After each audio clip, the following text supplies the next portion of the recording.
오늘 날짜 2023년 2월 22일 수요일 현재 시각 오후 7시 31분 매매일지 41차 영상 기록을 시작하겠다.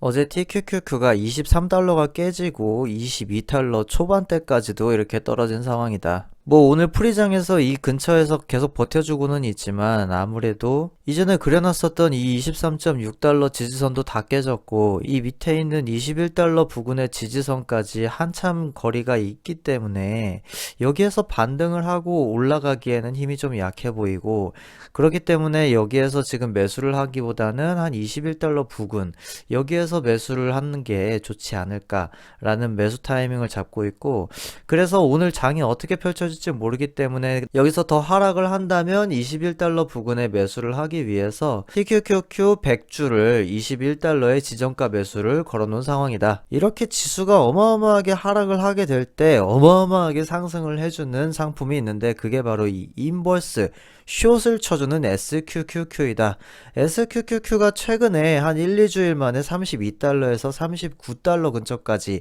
이렇게 강력하게 상승을 해주면서 이 상승폭만 하더라도 20%가 넘어가는 수치이고, 뭐 당연한 얘기지만 이렇게 지수가 하락하는 거에 베팅을 하면서 이렇게 SQQQ에 투자를 하게 되는 경우에 엄청나게 재미를 볼 수가 있는 상황이고, 뭐 그 재미를 잘 보는 사람들 같은 경우에는 이거를 스윙으로 이용을 해서 33달러에 사서 64달러에 팔고, 어찌 보면 너무나도 정확하게 맞아 떨어져 가기 때문에 이거에 맞춰서 밑에서 사서 위에서 파는 전략을 쓰면 참 좋지 않을까, 상당히 많이 돈을 벌 수 있지 않을까, 이렇게 섣불리 판단할 수도 있지만 내가 봤을 때는 이게 한 10번 중에 9번이 맞는다 할지라도 어쩌다 한 번 이게 깨지기라도 한다면, 이 추세가 깨지기라도 한다면 이 숏은 다시 한번 복구하는 게 상당히 어려운 상황이기 때문에 이러한 숏 상품을 스윙으로 달아가는 것은 상당히 리스크가 있을 것이다 라고 조심스럽게 판단을 해본다. 그렇기 때문에 이렇게 지지선과 저항선을 딱딱딱 들어맞아 가면서 이렇게 추세가 움직이고 있는 상품이라 할지라도 인버스에 투자하는 이런 SQQQ 상품은 내가 장기적으로 끌고 가는 장기 투자자 입장에서 봤을 때는 지양해야 되는, 매수를 하면 안 되는 상품으로 선을 그어놓은 상황이고, 그렇다 하더라도 이 흐름 자체를 내가 무시하는 건 아니고 이 33.3달러를 깨지고 더 떨어질 수 있느냐 없느냐, 그거에 따라서 이제 지수가 본격적인 상승장으로 들어가느냐 그거를 판단하기 때문에 나는 그 판단의 가늠자로서 지금 SQQQ를 계속 노려보고 있는 상황이다. 그러한 상승이나 대세 하락과는 거리가 좀 먼 이런 변동성이 매우 작은 JPI와 JPQ는 여전히 이 54달러대, 43에서 42달러대에서 머물러 있는 상황이다. 물론 JPQ를 짧게 봤을 때에는 43달러 중반에서 42달러 중반까지 큰 폭으로 하락을 한 것으로 보일 수는 있으나, 애초에 이 주식 자체가 월 배당주로 해서 고배당금을 주는 상황이기 때문에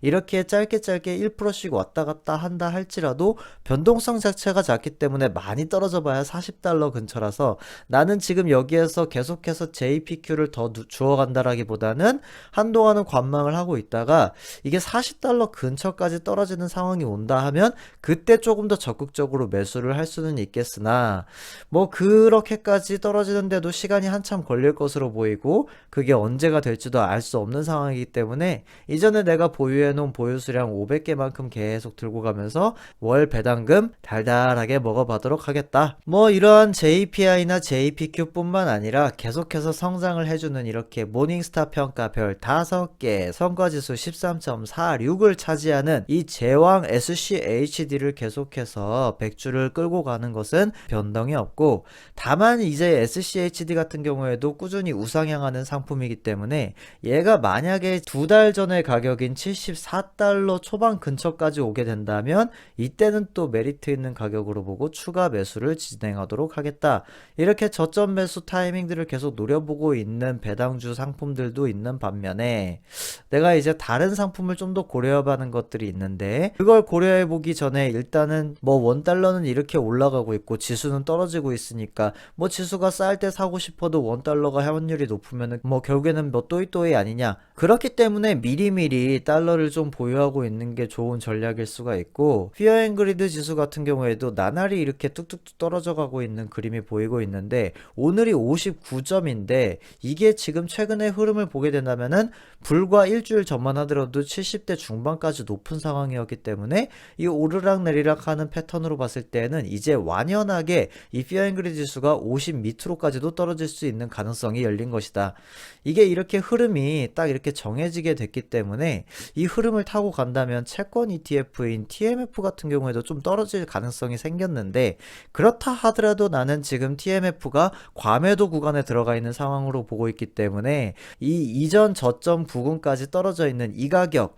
이 7.66달러에 추가로 TMF를 2차 매수를 진행을 해야겠다라고 이전부터 계획을 하고 있었고, 이 떨어지는 폭도 예상 범위 안에 들어온 상황이었기 때문에 여기에서 이 TMF를 7.66달러에 600주 매수 체결을 하였다. 그렇게 해서 내가 가진 TMF의 보유 수량이 기존의 400개에서 600개 추가로 매수해가지고 1000개로 늘어난 상황이며, JPI와 JPQ는 여전히 500주를 유지하고 있으면서 이제 이번 달도 다 끝나가니까 다음 달 초에 달달하게 배당금 한번 뽑아 먹고, SCHD 같은 경우에는 여전히 100주를 계속해서 보유하고 있는 상황이며, 아까 얘기한 것처럼 74달러 초반 부근까지 넘어오게 되면은 그때 이제 SCHD를 추가 저점 매수를 진행을 하려고 계획하고 있고, 뭐 그런 상황이 펼쳐지는데 시간이 한참 걸릴 것이라고 예상이 되고, 그 가격이 오지 않을 가능성 또한 높기 때문에 일단은 지금 TMF나 TQQQ를 추가적으로 계속해서 매수를 해가면서 보유 수량을 늘려가는 전략을 펼치려고 하는데, TQQQ는 이제 마이너스 30%대까지 찍을 가능성이 높기 때문에 이 TQQQ가 내가 만약에 아까 걸어 나왔었던 이 21달러 저점 매수 구간에 들어온다고 한다면 100주가 추가로 매수 체결이 될 걸로는 보이지만, 뭐 이게 될지 안 될지는 모르는 상황이기 때문에 일단은 매수를 걸어 놓고 한동안 관망을 해보려고 하는 상황이다. 뭐 사실 TQQQ를 지금 21달러에 산다고 한다 하더라도 이 가격이 그렇게 메리트 있는 가격은 아닐 수도 있다. 하지만 일단은 내가 이 가격을 찍고 더 이상 반등을 하게 될지, 아니면 여기서 추가적으로 더 슬슬슬 하락을 하면서 진짜 이전 저점이었던 16달러 부근까지 떨어질지, 그거는 알 수가 없는 상황이기 때문에 내가 이거를 뭐 16달러 근처에서 무조건 사겠다 해서 기다릴 수도 없는 상황이고, 그렇다고 여기서 21달러를 반등 치고 올라간다 라는 것도 예측을 할 수가 없는 상황이기 때문에, 다만 나는 그냥 분할 매수, 분할 매도를 통해서 계속해서 이제 2차, 3차 저점 매수 구간만 노려보도록 하겠다. 이렇게 해서 분할 매수와 분할 매도를 통해서 계속해서 보유 수량을 늘려가고 평단가를 낮춰갈 수 있는 전략을 사용해가면서 이 전략이 앞으로도 유효하게 먹혀가길 기도해보도록 하겠다. 이러한 기도 메타가 언제까지 이어질지는 모르겠지만, 애초에 나는 장기 투자자니까 그 짧은 순간에 얘가 오르고 떨어지는 거에 일희일비하지 않고 앞으로도 우상향하는 이 마음이 주가에도 반영되기를 바라면서 오늘의 영상을 마쳐보도록 하겠다. 그럼 오늘의 영상 끝.